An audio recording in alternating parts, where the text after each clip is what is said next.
So overall గా ఈ satellite radar satellite NISAR ఒక బరువు 2800 కిలోగ్రామ్స్ ఉంటుందంట. సో దీంతో పాటు రకరకాల ఇన్స్ట్రుమెంట్స్, ఇది dual frequency imaging radar satellite, అంటే ఎల్ బ్యాండ్ ఎస్ బ్యాండ్ రెండు ఉంటాయి కాబట్టి దీన్ని dual frequency imaging radar satellite అంటారు. సో దీనిలో 39 ఫూట్ స్టేషనరీ యాంటీనా రిఫ్లెక్టర్ ఉంటుందంట. 39 అడుగుల స్టేషనరీ యాంటీనా రిఫ్లెక్టర్ ఉంటుంది. ఆ రిఫ్లెక్టర్ మొత్తం గోల్డ్ ప్లేటెడ్ వైర్ మెస్ తో ఉంటుందంట.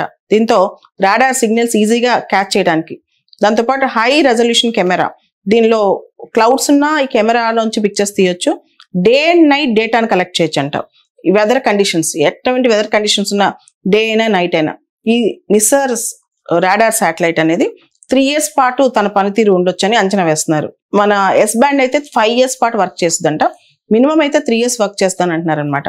దీనివల్ల బెనిఫిట్స్ ఏంటి? NISAR, NASA, ISRO synthetic aperture radar వల్ల బెనిఫిట్స్ ఏంటి? ఒకటి, ఎర్త్ సైన్సెస్ సంబంధించిన డేటా చాలా వరకు వస్తుంది.